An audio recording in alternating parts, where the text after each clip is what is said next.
ഇന്നത്തെ നമ്മുടെ topic as far as. എനിക്ക് അറിയാവുന്നിടത്തോളം കാര്യങ്ങളൊക്കെ ഇങ്ങനെയാണ്. അവന് അറിയാവുന്നിടത്തോളം കാര്യങ്ങൾ അവൻ അവരോട് പറഞ്ഞിട്ടുണ്ട്. അവൾക്ക് അറിയാവുന്നിടത്തോളം അദ്ദേഹം ഒരു നല്ല മനുഷ്യനാണ്. ഇങ്ങനെ അറിയാവുന്നിടത്തോളം എന്ന് പറയുമ്പോൾ നമുക്ക് as far as I know എന്ന ഒരു എക്സ്പ്രഷൻ ഉപയോഗിക്കാം. As far as I know എന്ന് പറഞ്ഞാൽ എനിക്ക് അറിയാവുന്നിടത്തോളം. As far as he knows എന്ന് പറഞ്ഞാൽ അവന് അറിയാവുന്നിടത്തോളം. As far as you know നിങ്ങൾക്ക് അറിയാവുന്നിടത്തോളം. അങ്ങനെ സബ്ജക്റ്റ് നമുക്ക് മാറ്റി മാറ്റി വയ്ക്കാം. ആസ് ഫാർ ആസ് കഴിഞ്ഞിട്ട് ഉപയോഗിക്കുന്ന സബ്ജക്റ്റ് ഐ, യു, വി, ദേ, അതല്ലെങ്കിൽ വേറെ ഏതെങ്കിലും പ്ലൂറൽ സബ്ജക്ട്സ് ഒക്കെ ആണെങ്കിൽ നോ എന്നുപയോഗിക്കുക. അതല്ല ആസ് ഫാർ ആസ് കഴിഞ്ഞിട്ട് വരുന്ന സബ്ജക്റ്റ് ഹീ, ഷീ, അതല്ലെങ്കിൽ സിംഗുലർ സബ്ജക്റ്റ് ഒക്കെ ആണെങ്കിൽ നോസ് എന്നുപയോഗിക്കുക. As far as I know, as far as he knows, as far as my friend knows, as far as my friends know. അങ്ങനെ. അപ്പോൾ നമുക്ക് ഇതിന് കൂടുതൽ എക്സാമ്പിൾസ് നോക്കാം, സെൻറ്റൻസുകളായിട്ട് നോക്കാം. എനിക്ക് അറിയാവുന്നിടത്തോളം അവൻ വളരെ ഇൻ്റലിജൻ്റായ ഒരു കുട്ടിയാണ്.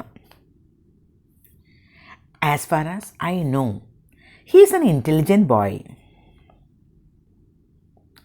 എനിക്കറിയാവുന്നിടത്തോളം അവർ ഇന്ന് വരുന്നില്ല. As far as I know they are not coming today.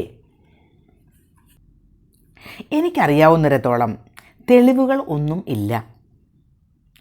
As far as I know there is no evidence. എനിക്ക് അറിയാവുന്നിടത്തോളം അവർ സാറ്റർഡേ വരുന്നു. As far as I know they are arriving on Saturday.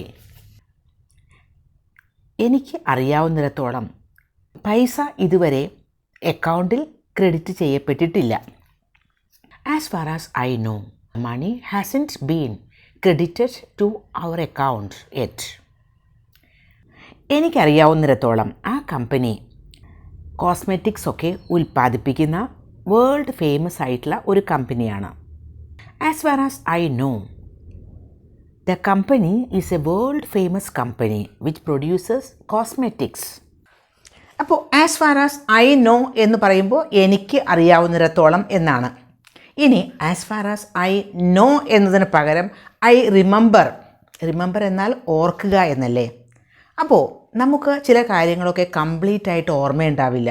അപ്പോൾ എനിക്ക് ഓർമ്മ ഉള്ളിടത്തോളം, അതല്ലെങ്കിൽ എനിക്ക് ഓർമ്മിക്കാൻ പറ്റിയ അത്രയ്ക്ക്, ഞാൻ ഓർമ്മിക്കുന്നിടത്തോളം, to the extent that I can remember. ഇപ്പോൾ നമ്മളൊരു കാര്യം ഒരാളോട് പറയുന്നു, പക്ഷെ നമുക്കതിനെപ്പറ്റി വലിയ ഉറപ്പൊന്നുമില്ല.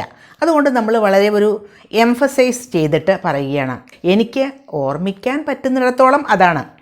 അത് ശരിയാണോ എന്നറിയില്ല എന്ന് പറയുന്നതിന് പകരം പറയുന്നതാണ്. കാരണം അത് നമുക്ക് ഉറപ്പായിട്ട് അങ്ങനെയാണ് എന്ന് പറയാൻ പറ്റില്ലെങ്കിൽ എനിക്ക് എൻ്റെ ഓർമ്മ ശരിയാണെങ്കിൽ എന്നൊക്കെ പറയില്ലേ, അതാണ്. എനിക്ക് ഓർമ്മിക്കാൻ പറ്റുന്നിടത്തോളം, എനിക്ക് ഓർമ്മിക്കാൻ പറ്റുന്നിടത്തോളം, to the extent that I can remember. For example, as far as I remember the meeting is scheduled to be held on Tuesday. എനിക്ക് എൻ്റെ ഓർമ്മ ശരിയാണെങ്കിൽ, അല്ലെങ്കിൽ എനിക്ക് ഓർമ്മിക്കാൻ പറ്റുന്നത് അങ്ങനെയാണ്, കാരണം അത് ഉറപ്പായിട്ട് എനിക്ക് പറയാൻ പറ്റില്ല എന്ന രീതിയിലാണ് അത് പറയുന്നത്. The meeting is to be held on Tuesday. Tuesday ആണ് ആ മീറ്റിംഗ് ഷെഡ്യൂൾ ചെയ്തിരിക്കുന്നതാണ് എന്നാണ് എനിക്ക് ഓർമ്മിക്കാൻ പറ്റുന്നത്. കാരണം അത് ഉറപ്പായിട്ട് എനിക്ക് പറയാൻ പറ്റില്ല എന്ന രീതിയിലാണ് അത് പറയുന്നത്. The meeting is to be held on Tuesday. Tuesday ആണ് ആ മീറ്റിംഗ് ഷെഡ്യൂൾ ചെയ്തിരിക്കുന്നതാണ് എന്നാണ് എനിക്ക് ഓർമ്മിക്കാൻ പറ്റുന്നത്. ഇനി അടുത്തത്, as far as I understand. Understand എന്ന് പറഞ്ഞാൽ മനസ്സിലാക്കുക അല്ലെങ്കിൽ മനസ്സിലാവുക. അപ്പോൾ as far as I understand, ഞാൻ മനസ്സിലാക്കിയിടത്തോളം അല്ലെങ്കിൽ ഞാൻ മനസ്സിലാക്കുന്നിടത്തോളം. ഇപ്പോൾ ഒരാൾ നമ്മളോടൊരു കാര്യം എക്സ്പ്ലെയിൻ ചെയ്യുന്നു, നമ്മളത് മനസ്സിലാക്കാൻ ഒരുപാട് ശ്രമിക്കുന്നു. അപ്പോൾ ഓക്കെ, എനിക്ക് മനസ്സിലായിടത്തോളം ഇങ്ങനെയാണ് എന്നർത്ഥത്തിലാണ് അത് പറയുന്നത്. As far as I understand there was only one accident. ഞാൻ മനസ്സിലാക്കുന്നിടത്തോളം ഒരു ആക്സിഡൻറ്റേ സംഭവിച്ചിട്ടുള്ളൂ എന്നാണ്. As far as I understand there was only one accident. ഇനി അടുത്തത് as far as I so എന്നാൽ കണ്ടു എന്നല്ലേ. അപ്പോൾ ഞാൻ കണ്ടിടത്തോളം എന്നായി. As far as I so. അപ്പോൾ ചില കാര്യങ്ങളൊക്കെ നമ്മൾ പറയുമ്പോൾ അത് നമ്മൾ മുഴുവനായിട്ടത് കണ്ടിരിക്കാനിടയില്ല. കണ്ടിട്ടില്ലെങ്കിൽ ഞാൻ കണ്ടിടത്തോളം ഇങ്ങനെയാണ്, പിന്നെ എനിക്കറിയില്ല മുഴുവനായിട്ടുള്ള കാര്യങ്ങൾ എന്താണ് എന്ന് എനിക്കറിയില്ല എന്ന് പറയില്ലേ, അവിടെയാണ് as far as I saw. He seem to be enjoying himself as far as I saw but I left the party before it was over. ഞാൻ കണ്ടിടത്തോളം അവൻ എൻജോയ് ചെയ്യുന്നതായിട്ടാണ് തോന്നിയത്, പക്ഷേ ഞാൻ ആ പാർട്ടി തീരുന്നതിന് മുൻപേ ഞാൻ പോയി. As far as I think എന്ന് പറഞ്ഞാൽ ചിന്തിക്കുക, വിചാരിക്കുക, കരുതുക എന്നൊക്കെയാണ് അർത്ഥം. അപ്പോൾ ഞാൻ കരുതുന്നിടത്തോളം as far as I think, അപ്പോൾ അതെൻ്റെ ഒരു അഭിപ്രായം ആണ്. As far as I think the book is worth reading. ഞാൻ കരുതുന്നിടത്തോളം എൻ്റെ അഭിപ്രായത്തിൽ ആ ഒരു ബുക്ക് വായിക്കേണ്ട ബുക്ക് തന്നെയാണ്. As far as I think the book is worth reading. ഇനി അടുത്തത് as far as I am concerned. ഇതും ഒരുമിച്ച് ഉപയോഗിക്കുന്ന ഒരു എക്സ്പ്രഷനാണ്. As far as I am concerned എന്ന് പറഞ്ഞാൽ എന്നെ സംബന്ധിച്ചിടത്തോളം.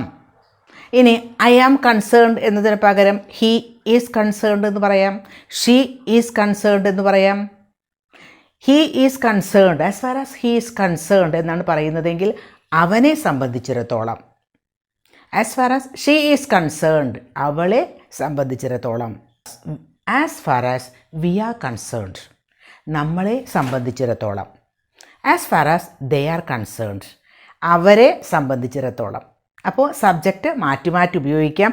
As far as I am concerned എന്ന് പറഞ്ഞാൽ എന്നെ സംബന്ധിച്ചിടത്തോളം എൻ്റെ അഭിപ്രായമാണ്. എൻ്റെ അഭിപ്രായം പറയുമ്പോൾ നമ്മുടെ ഒരു വ്യൂ പറയുമ്പോൾ നമുക്ക് അങ്ങനെ പറയാം. As far as I am concerned that's a waste of time. അതൊരു വേസ്റ്റ് ഓഫ് ടൈമാണ്. എന്തിൻ്റെയെങ്കിലും കാര്യം നമ്മൾ എന്തിനെ പറ്റിയെങ്കിലും പറയുകയാണ്. ഫോർ എക്സാമ്പിൾ ഒരു വർക്കിൻ്റെ കാര്യം, ആ ഒരു വർക്ക് ചെയ്ത് കഴിഞ്ഞാൽ അതൊരു വേസ്റ്റ് ഓഫ് ടൈം ആണ് എന്ന് പറയില്ലേ, അതാണ്. As far as I am concerned that work is a waste of time. ഇനി as far as I am concerned എന്ന് പറയുന്നത് പോലെ തന്നെ as far as he is concerned, she is concerned എന്നൊക്കെ പറയാം. അതുകൂടാതെ as far as my parents are concerned എന്ന് പറഞ്ഞാൽ എൻ്റെ പാരൻസിനെ സംബന്ധിച്ചിടത്തോളം. As far as his family background is concerned അവൻ്റെ ഫാമിലി ബാക്ക്ഗ്രൗണ്ടിനെ സംബന്ധിച്ചിടത്തോളം. As far as her qualification is concerned അവളുടെ ക്വാളിഫിക്കേഷനെ സംബന്ധിച്ചിടത്തോളം. ഇങ്ങനെയൊക്കെ നമുക്ക് മാറ്റി മാറ്റി ഉപയോഗിക്കാം. As far as money is concerned she has enough money. പൈസയെ സംബന്ധിച്ചിടത്തോളം അല്ലെങ്കിൽ മണിയുടെ കാര്യത്തിലാണെങ്കിൽ അവൾക്ക് ആവശ്യത്തിന് പൈസയുണ്ട്. As far as money is concerned she has enough money. As far as his qualification is concerned അവൻ്റെ ക്വാളിഫിക്കേഷൻ സംബന്ധിച്ചിടത്തോളം. He completed MBA as far as his qualification is concerned. As far as my friends family background is concerned he belongs to A very rich family. എൻ്റെ ഫ്രണ്ടിൻ്റെ family ബാക്ക്ഗ്രൗണ്ടിനെ സംബന്ധിച്ചിടത്തോളം he is coming from A very rich family വളരെ rich ആയിട്ടുള്ളൊരു ഫാമിലിയിൽ നിന്ന് വരുന്ന ഒരാളാണ്. അപ്പോൾ ഈസ് കൺസേൺഡ് ആർ കൺസേൺഡ് എന്നൊക്കെ നമുക്ക് മാറ്റി മാറ്റി ഉപയോഗിക്കാം. ഇനി ആസ് ഫാർ ആസ് പോസിബിൾ. എന്താണ് പോസിബിൾ എന്ന് പറഞ്ഞാൽ? സാധ്യമാവുന്നത്. ആസ് ഫാർ ആസ് പോസിബിൾ എന്നാൽ പറ്റാവുന്നിടത്തോളം അല്ലെങ്കിൽ കഴിയാവുന്നിടത്തോളം. As far as possible I will help you എന്ന് പറഞ്ഞാൽ എനിക്ക് പറ്റാവുന്നിടത്തോളം ഞാൻ നിന്നെ ഹെൽപ്പ് ചെയ്യും. പറ്റാവുന്നിടത്തോളം, കഴിയാവുന്നത്രയ്ക്ക്. As far as possible I avoid such people. ചില ആളുകളെയൊക്കെ നമ്മൾ മാറ്റി നിർത്തില്ലേ, അതാണ്. As far as possible I avoid such people. അതായത് അത്തരം ആളുകളെ എനിക്ക് പറ്റാവുന്നത്രയ്ക്ക് ഞാൻ അവോയ്ഡ് ചെയ്യും. Keep going as far as possible എന്ന് പറഞ്ഞാൽ പറ്റാവുന്ന അത്രയ്ക്ക്, കഴിയാവുന്ന അത്രയ്ക്ക് മുന്നോട്ട് പോവുക. മുന്നോട്ട് പോയിക്കൊണ്ടിരിക്കുക. Keep going as far as possible. നോക്കൂ, ആസ് ഫാർ ആസ് എന്ന ഒരു പ്രയോഗം വളരെ ഈസി ആയിട്ട് നമുക്ക് ഉപയോഗിക്കാം. നമുക്ക് നമ്മുടെ സംഭാഷണങ്ങളിൽ ഉൾപ്പെടുത്തുകയും ചെയ്യാം. പക്ഷേ പ്രാക്ടീസ് ചെയ്യണം. അതുകൊണ്ട് പ്രാക്ടീസ് ചെയ്യുക.